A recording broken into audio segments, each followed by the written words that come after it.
Ow! You think you know Minecraft wolves? Think again. When wolves get wet in-game, they have a shaking animation to get themselves dry, just like in real life. Aw, look at how cute he is. Wolves love bones. Not only do you need to feed them bones to tame them, but these eager canines will actively attack skeletons, to eat them I would imagine. So next time before you take on some of these pesky mobs, keep a handy wolf or two around you. Wolves in Minecraft are all about ride or die. If one of them takes damage, be prepared for all of its friends nearby to come to their rescue. Ah, why there's so many? No. This loyalty can also extend to you the player once they are tamed. They will defend and fight alongside you in any battles you find yourself in. They can also be made to sit by clicking on them, and won't despawn once tamed. Good boy. When a wolf is tamed, their collar will by default be red, but you can use dyes to change the color of these collars. I like blue because it matches my Minecraft skin, but comment below what your favorite color is. Did you know that Fire deals more damage than a regular fire? Ah, it's so hot. It's true. Just like in real life, this blue flame is hotter than a normal flame. So if you ever make a fire trap around your base, use these spooky blue flames instead of a normal fire. This extra damage must also be why piglins are scared of soul fire, but aren't at all scared of regular fires. There is a soul version of the campfire that can also be used to cook food. And although this version also deals double damage, implying that it's hotter, it doesn't cook food any faster than normal campfires. It also weirdly has a lower light rating at 10 versus the normal fire light rating at 15, and cannot melt nearby ice or snow. These don't make any sense, but these are facts. Maybe Mojang will change these in the future. Soul fire also does not spread, so if you're a pyromaniac, it will be better to use a normal fire. Hahaha, burn! Burn it all down. But if you want to keep fireplace in your base without the risk of it all going up in flames, soul fire is a great option and looks cool. Something that does make sense with soul fire is it doesn't go out in the rain like normal fire. See here, our normal fire is going to go out, but here the soul fire stays lit. So you needn't worry about the weather turning on you with these blue flames.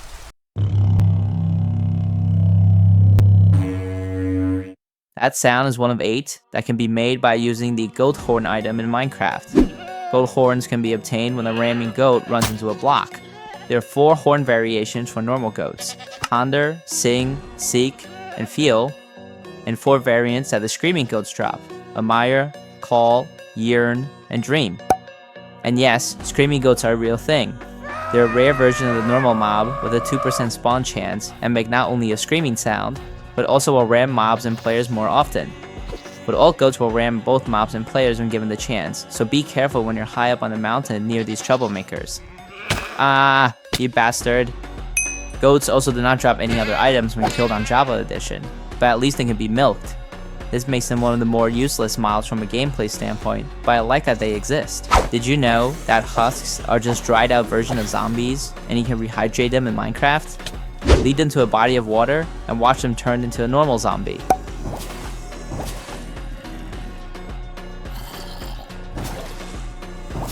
And as a bonus, let them stay even longer underwater, and they'll become drowned.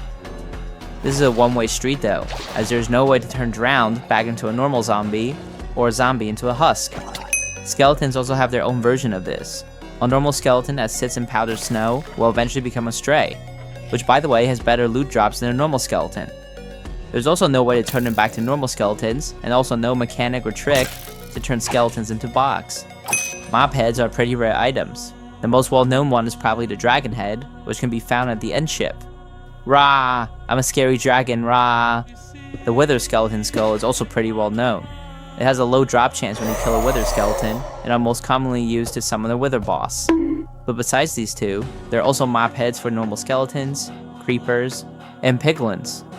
These can drop if they're killed by a charged creeper, with skeleton heads also being lootable from end cities. Wearing one of these will give a nice effect that actually helps your gameplay, lowering the detection range of the same model by 50%. Everyone knows that most items falling into lava are destroyed. The exception to this is netherite, which can survive the high heat. But there's something in Minecraft that's even more deadly and destructive than lava, and will even destroy netherite on contact. This item is a cactus. Yeah, it doesn't make sense to me either, but look here. See, the netherite is gone. I like to make trash cans in game using cactus for this reason. Just have a block of sand, put a cactus on it, a few paintings, a trapdoor, and bam! You have the most powerful trash can that can destroy anything. It can even destroy other cactus blocks. Interestingly enough, despite cacti being that destructive, they can be mined by hand without taking any damage. Even if you do touch them as a player, the damage isn't that much. And even endermen can be seen picking up cacti without much trouble. Axolotls are some of my favorite mobs in Minecraft. Oh my god, look at how cute they are! They're also one of the more useful mobs, especially underwater. There are 5 types of axolotls: leucistic, which is pink in color, wild, brownish in color, gold, which unsurprisingly looks gold, cyan, and blue. I don't know why 2 of these have non-color names, but I don't make the rules. Of these colors, blue is the rarest, with a 1 in 1200 chance of getting one via breeding, although there are no gameplay advantages between the colors. You can carry axolotls around with you by using a bucket with water in it. The color of the axolotl will always be pink when in the bucket, but when you put it back down, it will be its original color. Axolotls are really spicy, attacking virtually all underwater mobs with the exception of turtles, dolphins, frogs, and other axolotls. They also have the super cool mechanic of playing dead when injured. You can see one here pretending to not be alive after getting smacked a bit. So sneaky, you. Axolotls are one of the sturdier ocean mobs, with the ability to recover and gain regeneration. You can also spot them occasionally leaving the water and moving around on land for anywhere up to 8 to 9 blocks. Although if they are left on land or in the boat for too long, they will eventually die. They can, however, survive on land if it's raining outside. Villagers are the most complex mobs in Minecraft, with dozens of interactions and hidden secrets. Starting with the nitwit villagers, these dum-dums are green in color, and they cannot get a profession, trade, or even gather around bells. Yet somehow, they are still able to breed. Makes you think, maybe we should kill off all these green bastards before they multiply. True to their name, they will go to bed later at night, and also wake up later in the day than a normal villager, just like most Minecraft players. Wandering traders, in my mind, are the opposite of nitwits. They are classified as a unique type of villager, but these hard workers travel the world and never sleep, and also do not breed. So keep that in mind before you kill them and their llamas off for items next time. Villagers have 4 hidden armor slots. The only way to equip them though is to use a dispenser. Most armor that is equipped by villagers will not show up visually, with the exception being carved pumpkins and mob heads. Giving them some armor with enchantments like protection and thorns will keep your valuable villagers more safe from pesky mobs and raids. For some reason, villagers will not sit down in the boat, but other similar sized mobs will. Villagers are able to open doors, but they cannot open fence doors. So if you want to treat them like animals and keep them locked up, you can build a pen around them. Once you have saved a village from a raid and gained the Hero of the Village title, the baby villagers will gift you poppy flowers, and you don't even need to give them emeralds. Honey blocks are often used in redstone contraptions, but did you know they can also be used for your next base build? These sticky blocks will absorb projectiles like arrows and are great for defense. You can easily collect enemy arrows to replenish your own supply. And then to add insult to injury, there's a small gap between honey blocks that you can shoot through as a defender. Return fire at your enemies with their own arrows. Rah! Eat your own arrows. Such a sweet block, wouldn't you say? Llamas have different strength values, ranging from 1 to 5. These sassy mobs also hate wolves and will start spitting at wild ones on sight. Wolves will always run away from llamas with a strength value of 4 or 5, although the chance of having this value is only 0.8 for each, meaning 98.4% of the time, you're going to have a llama with a strength value between 1 and 3. The number of inventory slots a llama will have when you equip a chest to it will be 3 multiplied by the strength value. Before chests were added to boats, you could have a workaround by adding a chest to a llama and then putting the llama in the boat. To this day, I like this method better since it feels like I have a friend in the boat with me while I move my items around. There are 16 different carpets in Minecraft, one for each of the dyes. You can equip these to llamas and get some pretty unique patterns and designs for your desert companions. I love how the green one gives a creeper face and purple gives enderman eyes. These are so cute. Did you know, before furnaces were added to the game, you had to light your items on fire to smelt them, like some kind of pyromaniac.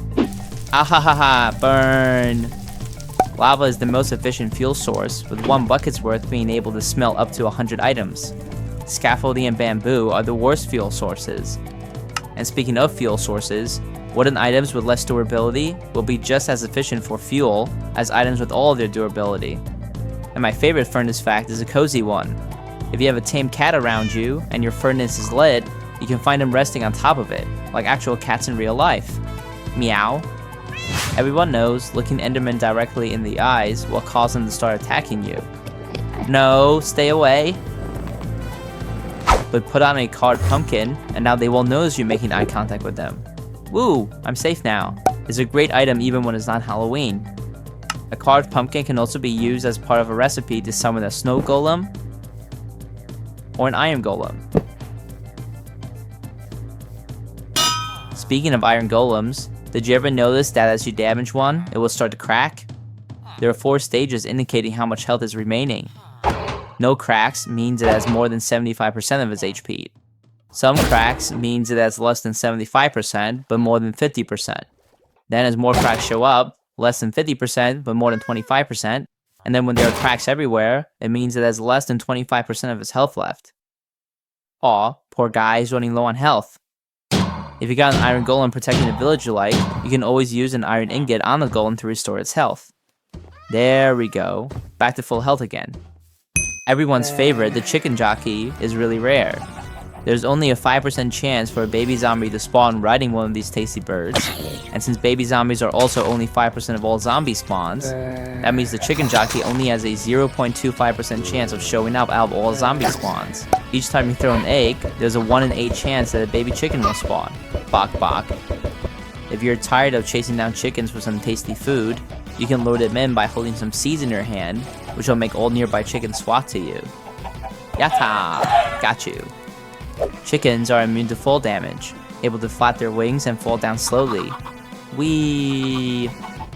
And unlike me, they're actually pretty good swimmers as well. Look at this one here staying afloat in the water.